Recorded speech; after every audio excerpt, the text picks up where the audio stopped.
Hello friends, कैसे हैं आप देख रहे हैं अपना यूट्यूब चैनल RC क्लासेज। आज की वीडियो में आपका बहुत बहुत स्वागत है।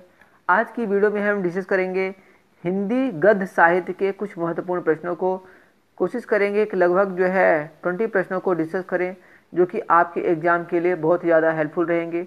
सभी प्रश्न बार बार एग्ज़ाम में आए हुए हैं, इसलिए आपसे कहना चाहूँगा कि आप वीडियो के अंत तक ज़रूर बने रहें और प्रश्नों का लाभ उठाएँ। तो जो आप क्वेश्चन देख रहे हैं, यहाँ 50 क्वेश्चन तक हम डिस्कस कर चुके थे। अगर आपने ये क्वेश्चन नहीं देखे हैं, सभी क्वेश्चन बहुत महत्वपूर्ण रहेंगे। आप इसको स्क्रीन में देख सकते हैं कि सभी क्वेश्चन बार बार एग्जाम में आए हुए हैं। तो अगर आपने नहीं देखा है तो आप प्ले लिस्ट में जा करके हिंदी साहित्य का यह वीडियो ज़रूर देखें। और आज हम शुरू करेंगे 51 क्वेश्चन से। 51 क्वेश्चन से हम शुरू करेंगे। सत्यार्थ प्रकाश रचना का संबंध है। तो आइए फ्रेंड्स, देर न करते हुए अपना पहला क्वेश्चन शुरू करते हैं। 51 क्वेश्चन रहेगा, सत्यार्थ प्रकाश का रचना का संबंध है। सत्यार्थ प्रकाश रचना का संबंध किससे है? तो सत्यार्थ प्रकाश रचना आप जानते होंगे स्वामी दयानंद सरस्वती की है, और स्वामी दयानंद सरस्वती आर्य समाज से संबंधित थे। तो जो इसका सही आंसर हो जाएगा आर्य समाज से। 52 क्वेश्चन जो कि आप देख रहे हैं बहुत ही महत्वपूर्ण रहेगा। नागरी प्रचारिणी सभा की स्थापना की है। जो नागरी प्रचारिणी सभा है, इसकी स्थापना किसने की है? या फिर काशी नागरी प्रचारिणी की सभा किसने की स्थापना? काशी नागरी प्रचारिणी सभा के संस्थापक हैं या थे, जो भी हैं। तो आप देख रहे हैं कि ये क्वेश्चन बहुत इंपॉर्टेंट है। तो जो इसका सही आंसर होगा ख होगा, श्याम सुंदर दास। नेक्स्ट क्वेश्चन रहेगा, वीर गाथा काल के कवि हैं। वीर गाथा काल के कवि कौन है? तो 53 का जो सही आंसर होगा ग होगा, चंद बरदाई। वीर गाथा काल के कवि हैं चंद बरदाई। चंद बरदाई के विषय में आपने जरूर सुना होगा। इन्होंने लिखा था पृथ्वीराज रासो, जो कि पृथ्वीराज चौहान से एक रिलेटेड एक ग्रंथ है। ये वीर रस की रचना किया करते थे, और जो रासो ग्रंथ हैं वो वीर रस में ही लिखे गए हैं। नेक्स्ट क्वेश्चन रहेगा 54वां, भारतेंदु युग से पूर्व के लेखक हैं। भारतेंदु युग से पहले के लेखक कौन है? तो जो 54 का सही आंसर होगा क होगा, सदा सुखलाल। नेक्स्ट क्वेश्चन पर चलेंगे, आधुनिक गद्य का जनक कहा जाता है। आधुनिक गद्य का जनक किसे कहा जाता है? तो जो 55 के जो ऑप्शन दे रखे हैं, रमाशंकर शुक्ल रसाल को, रामचंद्र शुक्ल को, डॉक्टर हजारी प्रसाद द्विवेदी को, या फिर भारतेंदु हरिश्चंद्र को। तो जो आधुनिक गद्य का जनक भारतेंदु हरिश्चंद्र को कहा जाता है। नेक्स्ट क्वेश्चन पर चलेंगे, आचार्य महावीर प्रसाद द्विवेदी द्वारा संपादित पत्रिका है, या फिर आचार्य महावीर प्रसाद द्विवेदी ने किस पत्रिका का संपादन किया था? क्वेश्चन कई बार पूछा गया है 2013 और 16 में, इसलिए आप इसको जरूर याद रखें। ऑप्शन है हंस, सरस्वती, ब्राह्मण, या फिर इंदु। तो जो 56 क्वेश्चन है उसका जो सही आंसर होगा ख होगा। क्या होगा? ख होगा, सरस्वती। तो आचार्य हजारी प्रसाद द्विवेदी का लिखा गया ग्रंथ कौन सा है? सरस्वती। महावीर प्रसाद द्विवेदी लेखक हैं। महावीर प्रसाद द्विवेदी किस युग के लेखक हैं? भारतेंदु युग के, द्विवेदी युग के, शुक्ल युग के, या फिर प्रेमचंद युग के। तो जो 57 क्वेश्चन है इसका जो सही आंसर होगा ख होगा, द्विवेदी युग के। महावीर प्रसाद द्विवेदी लेखक हैं द्विवेदी युग के। तो 57 का सही आंसर होगा ख। फोर्ट विलियम कॉलेज स्थित था। फोर्ट विलियम कॉलेज कहाँ स्थित था? फोर्ट विलियम कॉलेज की स्थापना कहाँ हुई थी? आगरा में, मद्रास में, कलकत्ता में, या फिर हैदराबाद में। तो जो 58 क्वेश्चन है इसका आंसर ग होगा। बहुत ही अच्छा क्वेश्चन है। कलकत्ता में स्थापना हुई थी। आनंद कादम्बिनी के संपादक हैं। देख रहे हैं आप कितनी बार आया हुआ है। आनंद कादम्बिनी के संपादक कौन है? गुलाब राय, पंडित प्रताप नारायण मिश्र, बद्री नारायण चौधरी प्रेमघन, या फिर सदा सुखलाल। तो जो 59वां क्वेश्चन है उसका आंसर होगा ग, बद्री नारायण चौधरी प्रेमधन। इसका सही आंसर होगा। नेक्स्ट क्वेश्चन पर चलेंगे, सरस्वती पत्रिका का प्रकाशन काल है। जो 60वां क्वेश्चन है, सरस्वती पत्रिका का प्रकाशन काल 1868, 1900, 1880, या फिर 1870। तो 60 का जो सही आंसर होगा ख होगा, 1900।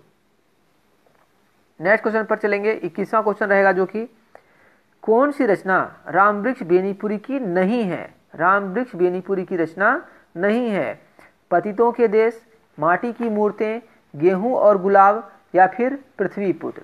तो जो 61 का जो सही आंसर होगा घ होगा, पृथ्वी पुत्र इसका सही आंसर होगा।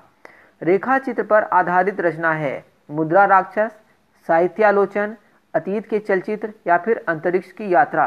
तो जो 62 क्वेश्चन है उसका सही आंसर होगा ग। 62 का सही आंसर क्या होगा? ग होगा इसका सही आंसर, अतीत के चलचित्र। रेखा चित्र पर आधारित रचना है अतीत के चलचित्र।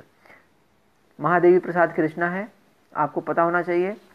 स्मृति की रेखाएं कृति है, स्मृति की रेखाएं किसकी कृति है? जैनेन्द्र कुमार की, मोहन राकेश की, महादेवी वर्मा की या फिर राय कृष्ण दास की। तो जो 63वां क्वेश्चन है उसका सही आंसर होगा ग, महादेवी वर्मा की। हिंदी के या फिर की रेखा चित्रकार हैं, हिंदी की रेखा चित्रकार कौन है? तो जयशंकर प्रसाद, महादेवी वर्मा, राम कुमार वर्मा या फिर विष्णु प्रभाकर। तो जो 64 का आंसर होगा, अगर आपने अभी पिछले 2-3 क्वेश्चन ध्यान से सुने होंगे, पढ़े होंगे, तो आपको इसका आंसर पता लग गया होगा। अभी हमने पढ़ा है एक रेखा चित्र पर आधारित रचना है, तो मैंने बताया था अतीत के चलचित्र और महादेवी प्रसाद की रचना आपको बताई थी। तो जो क्वेश्चन पूछा है 64 हिंदी के रेखा चित्रकार हैं या की चित्रकार हैं, तो महादेवी वर्मा जो है हिंदी की एक रेखा चित्रकार है। 65वां क्वेश्चन रहेगा, हंस के संपादक थे, जो हंस पत्रिका है, क्या है? एक हंस पत्रिका है, इसके संपादक कौन थे? सूर्यकांत त्रिपाठी निराला, राहुल सांकृत्यायन, महावीर प्रसाद द्विवेदी या फिर प्रेमचंद। तो जो 65 क्वेश्चन है इसका जो सही आंसर होगा घ होगा, प्रेमचंद। तिब्बत यात्रा के लेखक हैं, तिब्बत यात्रा के लेखक कौन हैं? अध्यापक पूर्ण सिंह, रायकृष्ण दास, राहुल सांकृत्यायन या फिर अज्ञेय। 66 का जो सही आंसर होगा वो होगा ग। 66 का सही आंसर, 66 का सही आंसर होगा ग, राहुल सांकृत्यायन। तिब्बत यात्रा किसने लिखी है? राहुल सांकृत्यायन। छायावादोत्तर युग का काल है, मतलब जो छायावादोत्तर युग का जो टाइम पीरियड है कौन सा है? 1868 से 1900, 1900 से 1922, 1919 से 1938 या फिर 1938 से वर्तमान युग तक। तो जो 67 का जो सही आंसर होगा घ होगा, 1938 से वर्तमान तक को हम बोलते हैं छायावादोत्तर युग। अब जो आप अगला क्वेश्चन देखने जा रहे हैं, इसको मैं कहूँगा कि ये मोस्ट इम्पोर्टेंट है, 3 स्टार बोलूँगा इसको, ठीक है?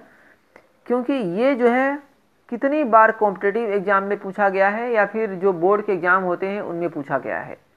द्विवेदी युग का नामकरण हुआ है, द्विवेदी युग का नामकरण किसके नाम पर हुआ है? महावीर प्रसाद द्विवेदी के नाम पर, हजारी प्रसाद द्विवेदी के नाम पर, जयशंकर प्रसाद के नाम पर या फिर राम कुमार वर्मा के नाम पर। तो अब जो कंफ्यूजन रहती है इन दोनों नामों पर रहती है, क्योंकि यही 2 द्विवेदी हैं इसमें। तो जो 68 का सही आंसर होगा क होगा, महावीर प्रसाद द्विवेदी। महावीर प्रसाद द्विवेदी के नाम पर जो है द्विवेदी युग का नामकरण हुआ है, ना कि हजारी प्रसाद द्विवेदी के नाम पर। जो महान है समझो उसी के नाम पर जो है कोई नामकरण हुआ है। तो याद रखने का एक तरीका है, जो महान है उनके नाम पर नामकरण हुआ है। तो महावीर प्रसाद द्विवेदी के नाम पर द्विवेदी युग का नामकरण हुआ है। बहुत ही इंपॉर्टेंट क्वेश्चन। 69 क्वेश्चन रहेगा, निम्नलिखित में कौन प्रसिद्ध आलोचक हैं? एक प्रसिद्ध आलोचक का नाम है इसमें, आचार्य रामचंद्र शुक्ल, महादेवी वर्मा, मुंशी प्रेमचंद या फिर जयशंकर प्रसाद। तो जो 69 का सही आंसर होगा क होगा, रामचंद्र शुक्ल। इन्होंने जो है आलोचनाएं लिखी हैं, आलोचक हैं ये, एक रामचंद्र शुक्ल इसका जो है सही आंसर होगा। 70 क्वेश्चन चलेंगे। सरदार पूर्ण सिंह का लेखन युग है, जो सरदार पूर्ण सिंह है इनका लेखन युग कौन सा है? भारतेंदु युग, द्विवेदी युग, छायावादी युग या फिर छायावादोत्तर युग। तो जो 70 का जो सही आंसर होगा ख होगा, द्विवेदी युग। और अभी आपको मैंने बताया द्विवेदी युग का नामकरण किसके नाम पर हुआ है? आचार्य महावीर प्रसाद द्विवेदी। फ्रेंड्स, यहाँ तक जो है हमने पढ़ लिया है। आज की वीडियो में हमने 20 प्रश्नों को पढ़ा है। इससे आगे के प्रश्न जो आप देख रहे हैं इनको हम नेक्स्ट वीडियो में पढ़ेंगे। इससे पिछले वीडियो भी हम पढ़ चुके हैं, अगर आपने वो नहीं देखे हैं तो आप जो है प्लेलिस्ट में जा करके देख सकते हैं। ओके फ्रेंड्स, मिलेंगे नेक्स्ट वीडियो में। तब तक के लिए बहुत बहुत धन्यवाद। आप इन वीडियो का लाभ उठाएं और इनको अच्छे से तैयार करें, क्योंकि ये सभी प्रश्न जो है आपके एग्जाम के दृष्टिकोण से बहुत ही ज़्यादा महत्वपूर्ण रहेंगे। ओके फ्रेंड्स, मिलेंगे नेक्स्ट वीडियो में। Thank you for watching this video.